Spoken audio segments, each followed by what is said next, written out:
Voilà, donc ça c'est le musée de Roskilde avec ce dont je vous ai parlé tout à l'heure sur la fabrication des bateaux. Alors ici devant nous on a un atelier qui est un atelier de fabrication des outils, puisqu'en fait les bateaux sont fabriqués avec des outils qui sont faits ici aussi et à l'ancienne. Ils utilisent les mêmes outils que ce qu'utilisaient les Vikings à l'origine. Bon, comme vous voyez, il n'y a pas de feu, mais bon, sinon ils sont là pour fabriquer. Ça, c'est ce que nous avons fait tout à l'heure et que je ne pouvais pas filmer, puisqu'en fait, je ne peux pas être dessus et puis filmer. Essayez de ne pas se mettre devant quelqu'un.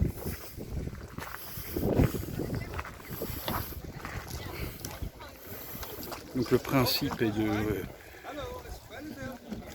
de bloquer les rames avec un bout, de façon à ce qu'ils ne puissent pas s'en aller, et ensuite de ramer tous ensemble dans le même sens. Alors les enfants, évidemment, c'est pas pratique. Déjà les adultes, c'est pas pratique, alors les enfants, laissez tomber, quoi.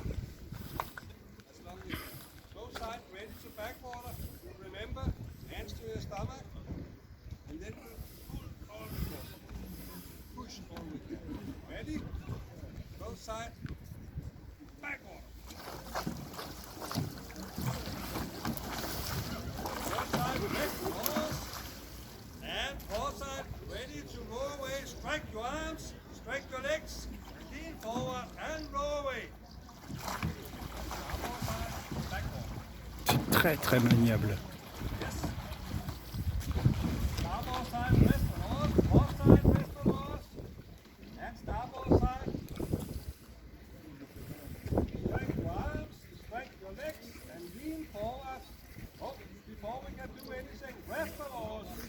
Le principe est de faire des petits mouvements, mais tous en même temps en fait.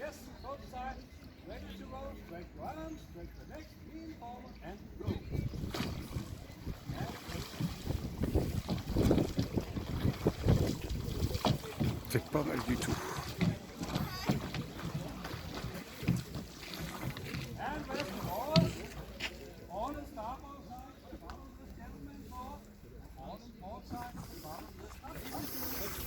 Bon, pendant ce temps-là, on peut aller faire un petit tour dans l'atelier des bateaux. Donc vous voyez, c'est pas du bluff, hein. Il y a bien les bateaux, les rondins, les bateaux. Tout est fait à la main, à base de coins, et tout est coupé à base de coins. Alors pour les planches, par contre, je sais pas comment ils font. J'avoue que j'ai pas vu. Ensuite, ils sont peints.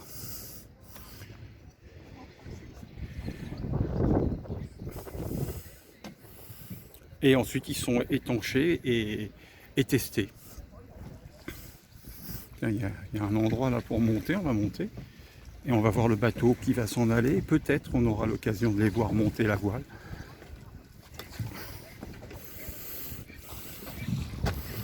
Voilà, ça va assez vite. Et puis eux, en plus, ils s'en sortent bien.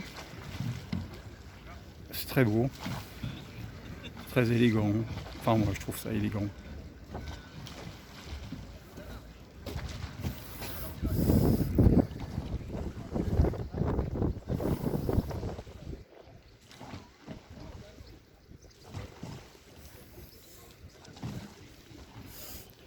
Ici derrière moi là, il y a le musée où je vous ai fait la visite tout à l'heure.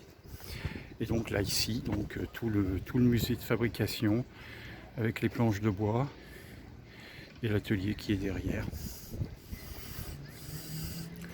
Alors c'est bien de voir d'une part d'avoir fait cette petite navigation, puis de voir ensuite les bateaux vus de l'extérieur. On comprend mieux comment ils sont faits.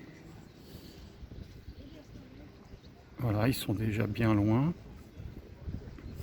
Je pense qu'ils devraient incessamment sous peu mettre la voile. On en voit un au fond là-bas qui a la voile. C'est celui qu'on a croisé tout à l'heure. Je ne sais pas si j'aurais posté ou non la vidéo précédente. Et donc c'est un fjord. Alors J'ai regardé ce que c'était. Tenez, là-bas au fond, on voit des éoliennes. Il y a pas mal d'éoliennes marines. Donc j'imagine que celle-là s'en est. Je n'en ai pas la certitude non plus, hein, évidemment, mais... Tenez, ils sont arrêtés, là, ils vont sûrement ranger leur rame. Une fois qu'ils ont rangé leur rame, ils vont hisser leur voile. C'est tout un sport de ranger les rames, parce qu'il faut les passer sous des cordages pour qu'ils ne puissent pas tomber à l'eau si jamais le bateau gîte. La particularité aussi, c'est que ça fait aucun bruit. Donc on imagine très bien quand ils arrivaient, quand les Vikings arrivaient quelque part, devaient se taire complètement, et donc il y avait des bateaux éclaireurs, les premiers bateaux où il y avait 5 à 8 personnes, et puis il y avait des grands bateaux où il y avait 30 ou 40 bonhommes à l'intérieur, chargés avec des vivres et puis des animaux à l'intérieur.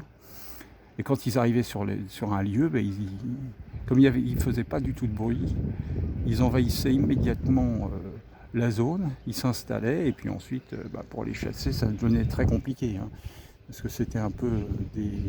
Ils étaient gentils, mais ils étaient que des hommes. Alors j'imagine très bien que la gente féminine autour devait en prendre pour son grade, et puis bon, faut pas oublier non plus qu'ils avaient tendance à tout saccager une fois qu'ils étaient arrivés. Hein. Donc, gentil, coquin, mais brutaux. Bon voilà, donc là, ils rangent les rames, mais ça va être un peu long. Et puis ensuite, ils vont mettre les voiles.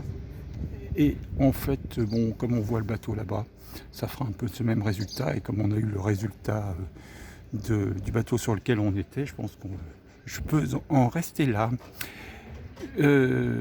Allez voir ce que c'est la différence entre une baie, un fjord,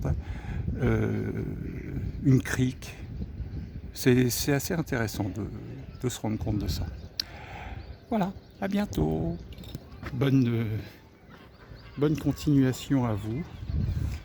Et n'hésitez pas à venir au Danemark, et notamment pour ce qui est de maintenant à Roskilde.